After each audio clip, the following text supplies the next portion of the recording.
Coming up on show 741, the Tesla Model 3 was the 6th best-selling car in the USA. Stick around, I'll tell you more. Plus, why did Audi just register an A1 e-tron pure electric car? Mazda are making an electric MX-30 with a twist. VW says the combustion engine is far from dead. We'll dig into what they've said about that. And you can watch the Porsche Taycan Turbo blow past its top speed on the Autobahn. Got some clips from that. Well, good morning, good afternoon, or good evening. In fact, wherever you're listening around the world, welcome to EV News Daily. My name is Martyn Lee. Here's what happened on Tuesday, 7th of April. And I go through every EV story so you don't have to. Welcome to PHILIP Trautman as a new producer of this here podcast. You're a fine fella, sir. Thank you, Philip, and thank you for your emails. We've been swapping today, and he's now signed up on Patreon, which is how, if you want to support this podcast, you are more than welcome to. And if not, no worries, I'll still make the show anyway at Patreon, patreon.com/EV News Daily. So why did Audi just register the e-tron, the A1 e-tron pure electric car? Matthias Schmidt is an auto analyst, and I follow him on Twitter, and he just tweeted, Audi registered a small number of pure electric A1 models in March, suggesting, he says, right, it could either suggest that the A1, Audi A1 badged pure electric car is on the way, or that Audi is using it as a test mule for a MEB-based model soon to roll off the production line in Zwickau. So MEB is the name of the platform of which the VW group are building so many of their EVs on. It's designed to go from a small city car all the way up to like a big SUV, and it's the underpinnings of the ID3, which is the Golf that's not a Golf, and maybe they're doing some testing with something else. Now, does anyone remember, I don't know about you, back in 2010, Audi did make an A1 e-tron. Rewind 10 years, and there was a prototype version of the Audi A1. It had an electric motor, and that motor drove the front wheels, and it was driven off a 12 kilowatt hour battery pack. In the boot floor, where you would find the BMW i3's range extender, for instance, in the same place, Audi popped a little 245cc Wankel engine to generate electricity. So, it's very similar to the current Nissan e-power cars. Like the Nissan Note in their home market does really good business, like over half of the total sales at e-power, and that is exactly that. It's a small engine, which is purely a generator, not connected to the drivetrain. Small engine and no plug socket, and though on the Nissan e-power technology, which charges a small battery which always drives the wheels, therefore it's classified as an electric car, because it's electric driven, but there's no plug socket, so how can it be an electric car? Anyway, this is not that Audi A1. That was just a history lesson for you. In February of this year, Auto Express ran an article which said that Audi are ready to expand their e-tron portfolio with an all-new electric Super Mini model. Aha! Which will sit on VW Group's MEB platform.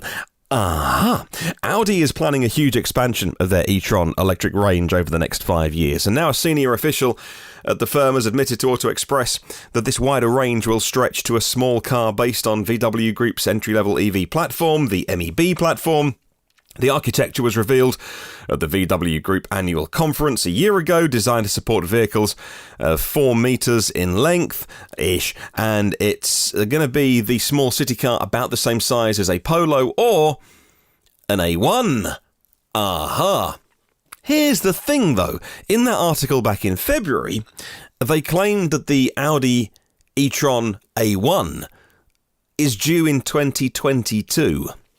So even optimistically, that's 18 months away if it's a 2022 model year. So what could it be? Is it Matthias's second hypothesis, which is they're using the cars as a mule for something else? If they drove, maybe it's for the VW ID3. If they drove those around, it would raise too much attention because of all the stories around the software being balked. Maybe it's that. Maybe it's a different car from the VW group. Doesn't necessarily have to be an Audi, but either way, I'm not even sure how many they registered or even what country. I should have asked him, shouldn't I? I think he lives in Germany. So I imagine it's in Germany if it is indeed Audi making them. I'll keep an eye on it. It's really interesting, right? Okay, let's move on. We'll see. But an Audi A1 e-tron, if that is indeed what it's called, very, very popular segment car. Sometimes as city cars and sometimes as second cars, but it would still do the motorway, no problem. Okay, let's move on to Mazda, and the MX-30 electric crossover will be available in Europe from next year, and it's going to get a rotary engine as a range extender. According to a new announcement from Mazda, reports Motor One, the version of the MX-30 at launch has an electric motor, makes 143 horsepower, and it uses a 35.5 kilowatt-hour battery pack. Now, in a 2021 world, a 35 kilowatt-hour battery pack, unless it's in China, there's some smaller battery pack sizes in China because various reasons, like long-distance travel tends not to be in personal cars. Public transport is used more for long distances. The whole road trip culture doesn't exist as much in China as it does in somewhere like the States, where it's a bit of a rite of passage going on a road trip adventure. And so China can get away, for a variety of reasons, with smaller battery pack sizes. So unless this is a model for China, 35.5 kilowatt hours is a bit of a tiddler. But as they say, it's not always what you've got, but it's what you do with it. And what if they were able to recharge that battery as the car was driving? Well, that does tie in with the idea of an electric motor being driven by a rotary engine. Of course, I'm sure Mazda would love to get a few more years out of that technology. No plans to bring the crossover to the United States, but it's hard to imagine the vehicle being competitive in the US with such a low range. So we'll see. Even if they put a range extender in with a reasonable sized petrol tank, maybe you could get some reasonable miles out of that. The BMW i3 Rex does okay, doesn't it? Okay, let's talk about our top story today. The Model 3 has become the 6th best-selling car in the USA. Not done with the headlines recently, despite the Model Y's review-grabbing arrival and coronavirus putting a bit of a dampener on new car deliveries for now. Tesla has indeed climbed the rankings of the top-selling cars in the USA, and the Model 3 is now on the 6th rung, says Clean Technica. That's up from 9th last year as a whole, up from 13th in the first quarter of 2019, up from 7th at the end of the year, and it's doing even better now. So it's 6th in March, based on official figures from other automakers, because Tesla don't reveal them. So Clean Technica have done some splits, some sales and delivery estimates. They're based on a variety of sources and data points, pretty accurate as well, and so even if they're out, not out by much, and that means the Model 3 is only sitting behind the Camry, the Corolla, the Civic, the Altima, the Accord, and then it's the Model 3. And one of those is not like the others. Yeah, that would be the Model 3. It's a lot more expensive, at least 10 grand, if not more, than most of those cars in that list. And it does so well and is so high. And if you're thinking 6th is pretty good. Yeah, 6th car, not 6th vehicle. If you're looking at vehicle sales in the USA, top for March were, it would be the Ford F-Series is always number 1, and then it would be the Silverado, then the Ram pickup in 3rd. Yeah. You do like your pickups in America, don't you? We don't really have that that sort of culture, or even that sort of style of car. We're more like white vans over here than pickups. Plus, it rains all the time, and so pickups are never the best thing. Whatever you got in the back is forever getting wet.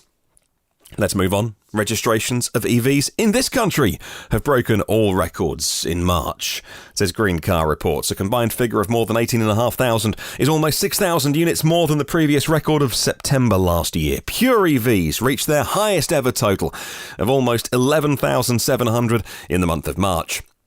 The previous record was a little over 7,700, also in September last year, and as might be expected with a large increase in EV units registered, market share for pure electric cars hit a new record as well. And also it did disproportionately better, because although March was a bit of a stinker for new car sales in this country, if you're trying to flog petrol and diesel cars, nobody wants to buy one of those at the moment. And even though the EV figures are not on their own enough to offset that, in other words, it's bad for the car industry because it's not, as one goes down, the other one goes up in equal proportion.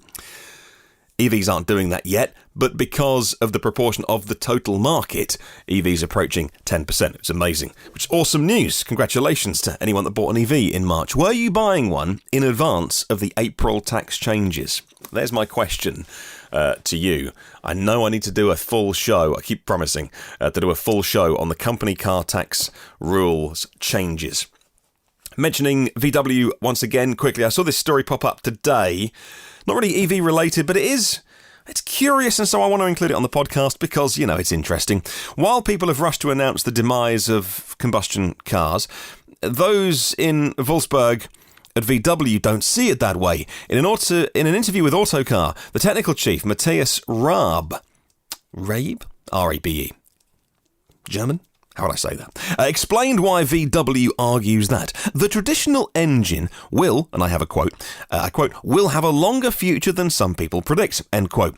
While synthetic fuels are still far from being mass-produced for the automotive industry, he believes it makes sense to continue to invest in e-fuels, since EVs have limitations in terms of range and batteries being large and heavy, according to Motor One. Even though EVs will be the number one priority from now on, investments in combustion engines are still planned to update the vast array of gas and diesel powertrains that VW sell. I don't think this is not a case of VW talking out of both sides of their mouth. VW do need to talk up their electric future, but... And I know that I always get stick when I say this, and I'm not standing up for legacy automakers that have behaved in a pretty terrible way.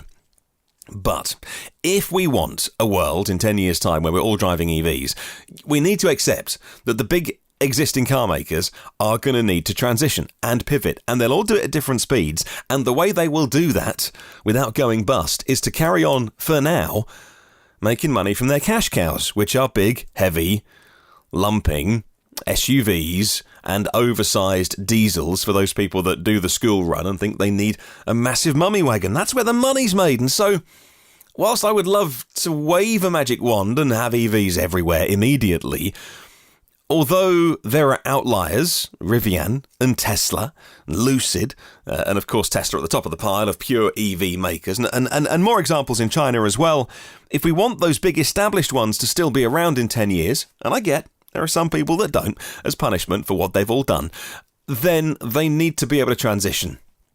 And so I don't think that the VW aren't talking up electrification and lying about it. I do believe they have big investments being made because they're a public company. You can't lie. So I do believe all those forward-looking plans are the truth, but I've still got to carry on making these combustion cars to keep the bucks coming in. I would like to see them not investing as much. That's my only thing. Is I don't really want to see the huge investment plans into the next generation combustion fuels. But, there we go. What'll be, will be. We'll watch the story. Let's talk about another car from the stable, Porsche this time, and a video dropped yesterday onto YouTube of a channel, Automan, and he tends to do high-speed runs on the Autobahn in Germany. And so he took out a Porsche Taycan Turbo S. Man, this is a car that has had its fair share of criticism because, yes, 201 miles on the EPA rating is really, really bad news as a headline, and actually even less than that for some of the models. And so, because of the stories around the terrible EPA rating, I think Porsche missed out on perhaps some of the good news stories around the Taycan, which is, it's a fabulous car. It's just an incredible piece of engineering. And so, if you like me, enjoy watching videos of the Taycan, kind of dreaming, knowing that you'll never really own one, then this is a great video to go watch. Well, first of all, he does he puts the camera on the back of the car and does a launch control, and it's a good... I hadn't quite heard the noise the Taycan makes. Have a listen to this.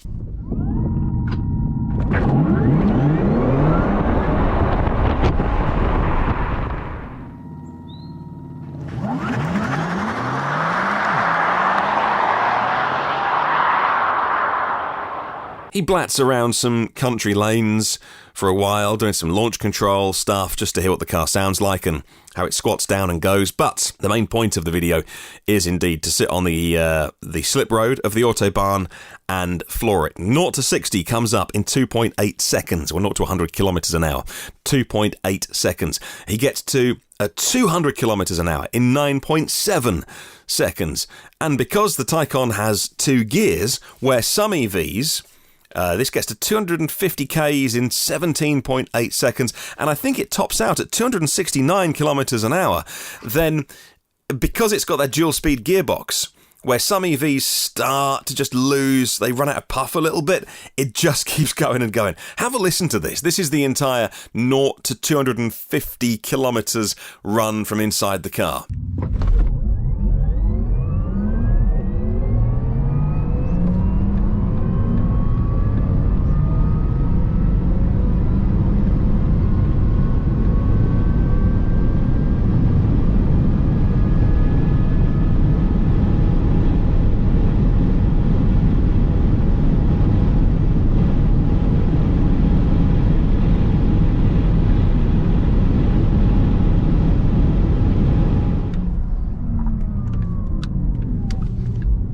He is clearly a big fan.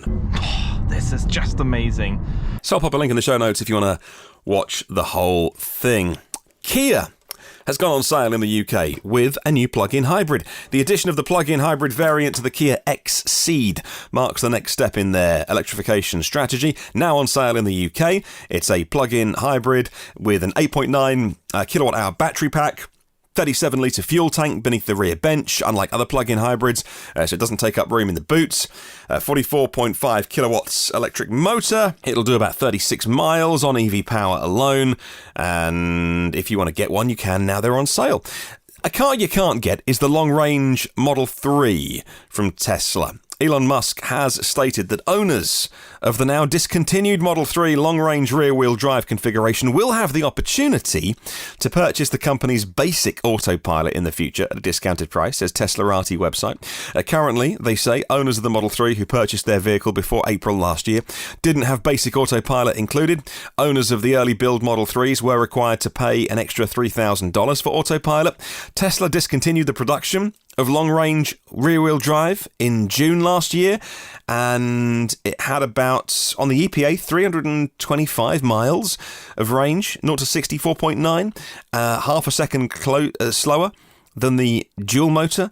The car was a really good option. It would have been if I could get, and I think that it's either on sale in China now or it will be soon, then if that's the one that I could get, I absolutely would. I don't need all-wheel drive. I don't need a crazy 0 to 60 time, because I know that I would be tempted to use it too much, and touch wood, 41 years old, never had points on my licence, driving at 17. So I don't need to start now. You know what, a car that does 0 to 60 in 4.9 seconds is plenty quick anyway. And so I don't need that performance. But what I do need is range. And what every EV needs is range. Range is the thing that you want 1, 2, and 3. If you can just get range, right, it just makes life easier. And so if I could get the long-range rear-wheel drive, I absolutely would in Model 3 or Model Y spec as well. But who knows? They're always changing their lineup, and we'll keep an eye on it. Right, question of the week this week. If you're staying at home, and I hope you are, and not driving, and you are an EV owner, and, you know, if you're listening to this podcast and you're not, I think we can learn something from the EV owners that listen to the show. What condition or state of charge are you leaving your EV parked up in? If you are leaving it parked for extended periods of time, and ours is, you know, our Zoe sits at 100%, and we sort of use it a couple of times a week, go pick up some supplies, but otherwise we're staying at home. But if you are genuinely parking up your car, you know, for several days at a time, what are you leaving it at? We're not talking about parking this up for 3 months at a time. We're not talking about storing the cars. This is just the temporary staying at home, using it a couple of times a week, a lot less. What are you leaving your car at? All the advice over the years, for those that know the chemistry of lithium-ion batteries, say anything between, I've heard between 30, most people say from about 50% to 80%. Also, if you have any recommendations that you can pick up from the manual, if you've got an EV that I haven't come across, or any official recommendations from the manufacturers, send them on as well. And so we'll kind of collate and send me your answers, and we'll read them out on Sunday, and hopefully I'll learn a little something this week. Especially if you've got any, like I say, official recommendations from those manufacturers, like manuals or something, or any screenshots you can send on to see what they're recommending, or just what you're doing personally. Let me know. Email address hello@evnewsdaily.com, or leave a comment on the YouTube show. There are now 239 patrons with Philip's supports, and if you want to add your name to the list, you could be number 240. Hey, how about that? Patreon, patreon.com/evnewsdaily. If you don't want it, it's absolutely fine. If you don't want to, I'll still make the show. It's just a way that you can support the podcast. Premium partners of the show are Phil Roberts of Electric Future, Brad Crosby, Avid Technology, thank you very much, Bright Smith for Clean Tech Talent, Porsche of the Village Cincinnati, and Audi of Cincinnati East. If you want to leave a little review on Apple Podcasts, it helps grow the show. Have a wonderful day. Catch you tomorrow. And remember, there is no such thing as a self-charging hybrid.